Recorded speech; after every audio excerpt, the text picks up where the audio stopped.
When you watch an NBA game, it's easy to just see the superstars, right? But what you're really seeing is, well, it's a statistical miracle.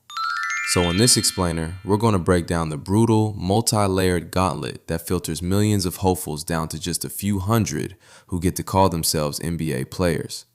Okay, so it all starts right here. Every single year in the US, you've got about 400,000 kids playing high school varsity basketball. I mean, think about that. That's the huge base of the pyramid we're talking about. A massive pool of talent, hope, and just sheer hard work. Okay, now here's where it gets crazy. Of those 400,000 high schoolers, only about 4,000 of them, just 4,000, will go on to play college ball at any level. That's a 99% drop-off before they're even old enough to think about the draft. The competition is already just brutal. And it gets even smaller. From that tiny group of 4,000 college players, a mere 60 will hear their names called on draft night. 60, that's it. And what's wild is that even that number, the gateway to the dream, it doesn't even begin to tell the whole story of just how impossible this journey really is.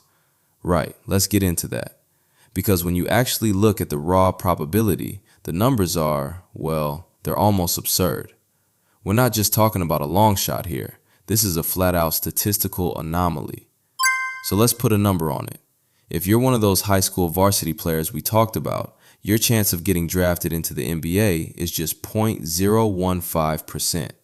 And listen, that's not your chance of becoming a superstar or even making a team. That's just the chance of getting your name called on draft night. So why are the odds so insane? Simple. There just aren't that many jobs. You've got 30 teams, right? Each with a 15-man roster. Do the math. That's only 450 active players in the entire league. 450 jobs in a country of over 330 million people.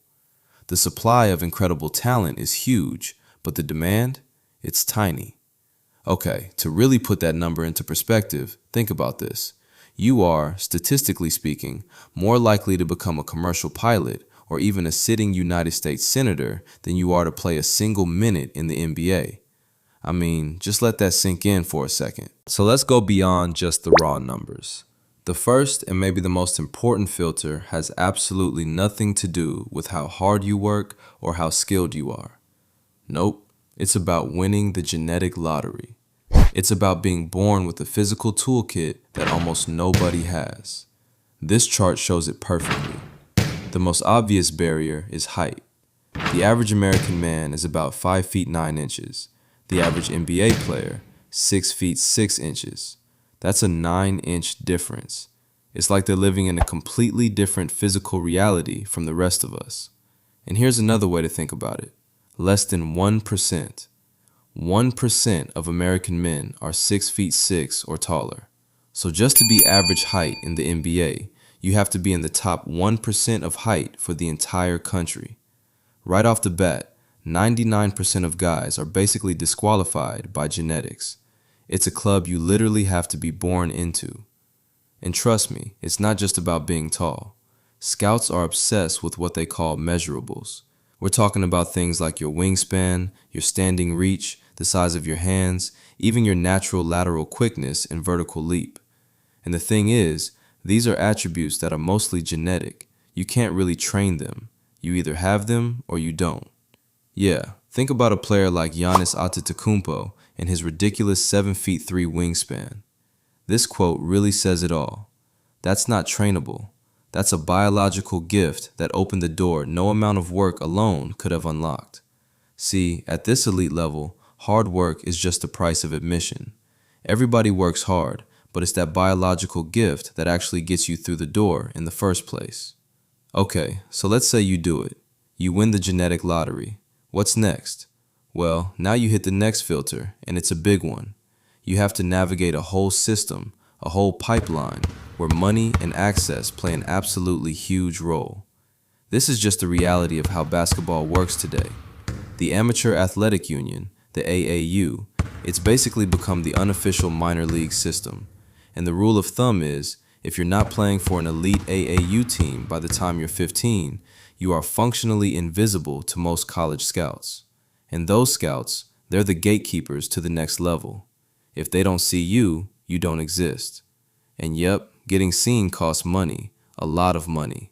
For a family with a kid in one of these elite AAU programs, when you add up the travel, the tournament fees, the gear, the specialized coaching, it can easily cost up to $20,000 a year. That right there creates a massive socioeconomic barrier. What it means is that a player's zip code can be just as important as their vertical leap. Seriously, if you're a kid with equal talent but you're from a rural area or a low-income family, you face compounding disadvantages.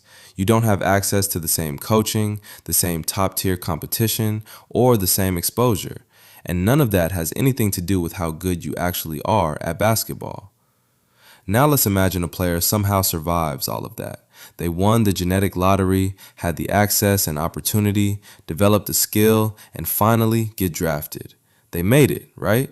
The dream is real. Well, not even close. This is where the real game begins. This is where the final, and honestly, in many ways, the toughest filter kicks in. Here's the dream versus the reality. The dream is getting drafted. 60 players walk across that stage every year. But the reality? Out of those 60 players, only about 20 to 25 from each draft class will actually build a lasting career in the league. The rest bounce around the G League or play overseas. They're always on the fringe, never truly secure. And even for the guys who do make it and stick around, the window is incredibly short. The average NBA career lasts only 4.5 years. That's it. Think about it.